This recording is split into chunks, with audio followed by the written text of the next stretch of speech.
បាទសួស្តីបងប្អូនទាំងអស់គ្នាថ្ងៃនេះខ្ញុំមានវីដេអូថ្មីមួយដើម្បីបង្ហាញពីរបៀបលុបមេរោគដោយបងប្អូនបានឃើញនេះវាមានសញ្ញាពេញ memory ក្រហមនេះដើម្បីលុបវាបានយើងមានវិធីសាស្ត្រ3 4តែបន្តិចទៀតខ្ញុំនឹងបង្ហាញបងប្អូនទាំងអស់គ្នាអូខេឥឡូវយើងមកទស្សនារបៀបលុបរបស់វាមិនដំបូងគឺយើងត្រូវចុចWindows O បងប្អូនហើយយើងចុចនេះតាមអក្សរដែលយើងដាក់ខាងលើនេះហើយចុចអូខេហើយបន្ទាប់មកយើងចុច Ctrl A ដើម្បីលុបវាចុចកន្លែងថងសម្រាមមួយដើម្បីលុបវាអូខេយើងលុបឲ្យវាពេញហើយយើងអាចចុច skip វាបន្តមិនថាដើម្បីលុបវាអូខេយើងចុចគ្រីសមួយហើយចុច try បាន skip បានកន្លែងហ្នឹងអូខេឥឡូវយើងបន្តទៀតគឺដើម្បីលុបវាបានយើងចុច Ctrl Windows O ដូចគ្នាប៉ុន្តែយើងអត់ដាក់ភាគរយកន្លែងហើយយើងចុចអូខេហើយបន្ទាប់មកយើងចុច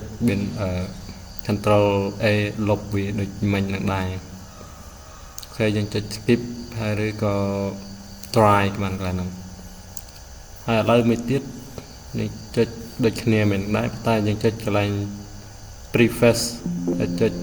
continue ចុច Ctrl A ហើយចុចលុបដូចមិញដូចគ្នាហើយដើម្បីលុបវាយើងចុច try គ្រីសហើយ try ហើយឬក៏ script បាននៅកន្លែងហ្នឹងហើយឥឡូវយើងចុចកន្លែង search ហើយយើង search ពាក្យclear desktop ឬក៏ clear up desk នេះដើម្បី clear ទៅឲ្យម៉ាស៊ីនរបស់យើងគឺមានន័យថាល្អកុំឲ្យមេរោគវាច្រើនពេក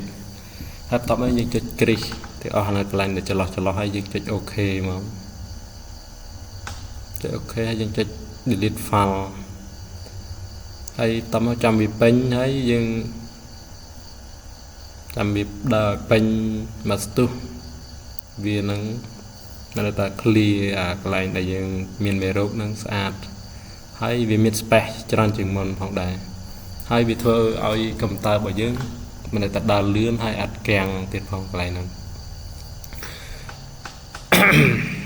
អូខេកន្លែងហ្នឹងយើងចុចមួយទៀត Alt Windows O ដូចគ្នាយើងចុច OMT ហើយយើងចាំស្ទុះវាដើរអូខេហើយយើងចុចកន្លែង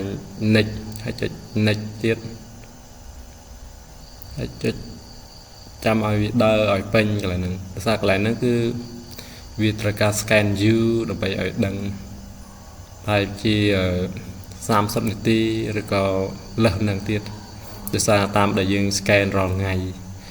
មានតែកុំព្យូទ័ររបស់យើងគឺមួយសប្តាហ៍យើងត្រូវ clear វាឲ្យបាន2ទៅ3ដងក្នុងមួយសប្តាហ៍ហ្នឹងគឺដើម្បីឲ្យកុំព្យូទ័ររបស់យើងបាននៅតែដើរលឿនជាងមុនផងដែរអូខេកន្លែងហ្នឹងគឺយើងឆែកកន្លែង recycle bin កន្លែងយើងលុបវិញហ្នឹងដើម្បីលុបវានៅក្នុងថង់សម្រាមដែលគេហៅថាខ្មែររបស់យើងតើឥឡូវយើងមកមើលយើងឆែកក្នុង desktop this PC របស់យើងវិញអូខេយើងចូលកន្លែង this PC អូខេឥឡូវយើងឃើញពណ៌វាដូរពណ៌បេតងវិញដោយសារដំបូងយើងឃើញវាពណ៌លឿងបងប្អូនមើលទាំងអស់គ្នាឃើញ space វាធំជាងមុនអូខេបងប្អូនអរគុណច្រើនទាំងអស់គ្នាសូមជួយចុច like subscribe ទាំងអស់គ្នាម្នាក់មួយផងអរគុណច្រើន